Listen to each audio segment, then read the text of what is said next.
Bonjour et bienvenue dans ce petit haul.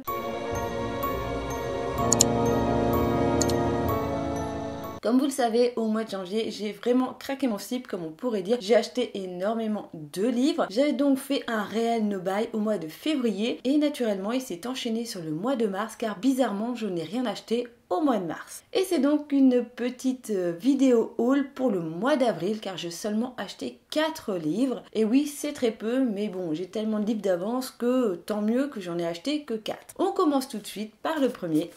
C'est celui-ci, Le corps exquis de Poppy Z. Bride. C'est donc l'histoire d'amour entre deux serial killers. L'un s'est échappé de la prison, l'autre est atteint du sida, rongé par la maladie et surtout par un amour destructeur avec l'un de ses ex-amants. C'est un thriller car on suit quand même la police qui est à la recherche de ces deux serial killers. Donc ce livre rempli de nécrophilie et de cannibalisme, on verra bien ce que ça donne, mais ce livre me tente énormément, j'ai vu de très bons retours sur le booktube, donc je suis pressée de le commencer. Deuxième livre que j'avais envie de vous parler, c'est celui-ci, c'est l'Institut de Stephen King. Alors celui-ci je l'ai pas réellement acheté, on me l'a offert pour mon anniversaire. J'avais envie de lire ce Stephen King parce qu'il est quand même assez récent, même si j'ai vu que les commentaires étaient un petit peu mitigés sur celui-ci, c'est pas le meilleur bouquin du siècle qu'il ait pu sortir, mais j'avais quand même envie de le lire. C'est donc l'histoire d'un adolescent de 12 ans qui se fait kidnapper après que ses parents aient été tués, on ne sait pas par qui, mais il se retrouve donc dans un institut avec d'autres enfants qui ont été eux aussi kidnappés à peu près de la même façon. Cet institut, il n'y a pas de fenêtre, il se retrouve une copie de sa chambre. Il est donc dans cet institut qui est divisé en deux parties, il est donc à l'avant de l'institut et il y a des enfants qui disparaissent, qui se retrouvent un petit peu du jour au lendemain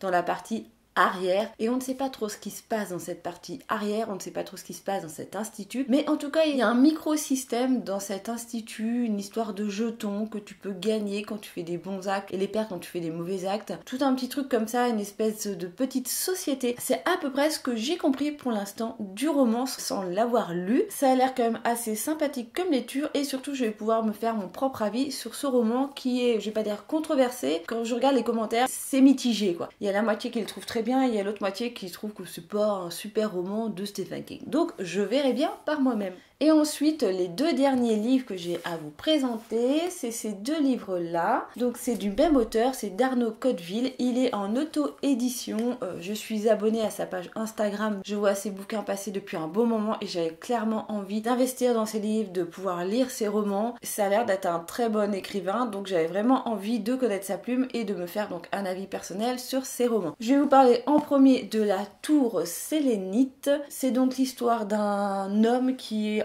en gros en dépression. Il va se retrouver, donc c'est un écrivain qui est en dépression, il va se retrouver à être prof de lettres dans la faculté de Lille, peut-être pour le remettre sur le droit chemin, mais en fait non pas du tout, ça va plutôt apparemment continuer sa dépression, l'enfoncer jusqu'au moment où il aura envie de se suicider. C'est sa voisine qui le sauve au dernier moment et qui lui propose en fait de participer à la restauration d'un phare, parce qu'elle voilà, elle s'occupe de ça, parce qu'apparemment elle bosse aussi dans la fac ou dans une école et donc avec ses élèves elle doit sûrement restaurer un phare et donc elle lui propose de participer à ce projet et là commence toute l'histoire parce qu'apparemment il ne se doute pas que ce périple le mènera au cœur de la terreur et qu'il le laissera en partie son âme. Voilà, donc on ne sait pas trop ce qui va se passer dans ce phare, mais je pense qu'il doit y avoir des entités dans ce phare, voilà, une histoire sûrement de fantômes, d'entités maléfiques, où il va se passer des choses un petit peu bizarres. Ça se trouve ça n'a rien à voir, mais je suis partie en tout cas sur une idée comme ça, donc je suis pressée de savoir qu'est-ce qui se passe dans ce phare et ce livre me tente depuis un bon bout de temps et je suis bien contente d'avoir réussi à mettre la main dessus. Et le dernier livre, donc c'est du même auteur, Arnaud Cotteville,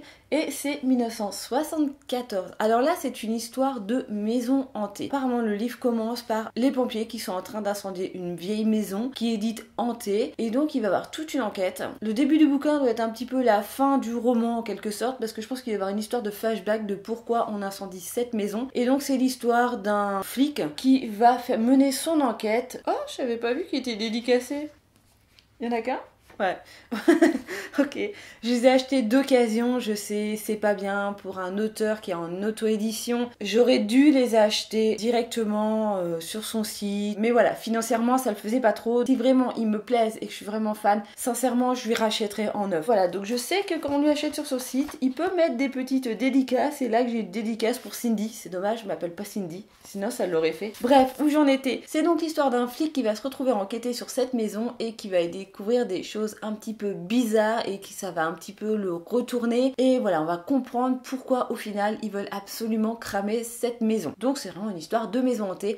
Moi j'adore les histoires de maison hantée. Donc je pense que celui-ci va vraiment me plaire. J'en sais pas plus et j'ai vraiment envie d'en savoir plus sur ce roman. Donc je pense que je vais bientôt le lire celui-ci aussi. Il va vraiment arriver sur le haut de la pile des livres à lire. Si vous connaissez des auteurs en auto-édition dans l'horrifique qui sont vraiment super bien écrits, que vous avez adoré tout simplement, n'hésitez pas à me les mettre en commentaire. C'est toujours là pour ça. J'aime beaucoup recevoir des commentaires avec des propositions de lecture. Ça fait toujours plaisir et ça me fait avancer aussi dans mes recherches de différentes lectures. J'espère que cette vidéo vous a plu. Oui, c'est une petite vidéo, mais bon, c'est comme ça. N'hésitez pas à laisser des petits pouces en l'air, un commentaire pour faire remonter cette vidéo dans le magnifique algorithme de YouTube.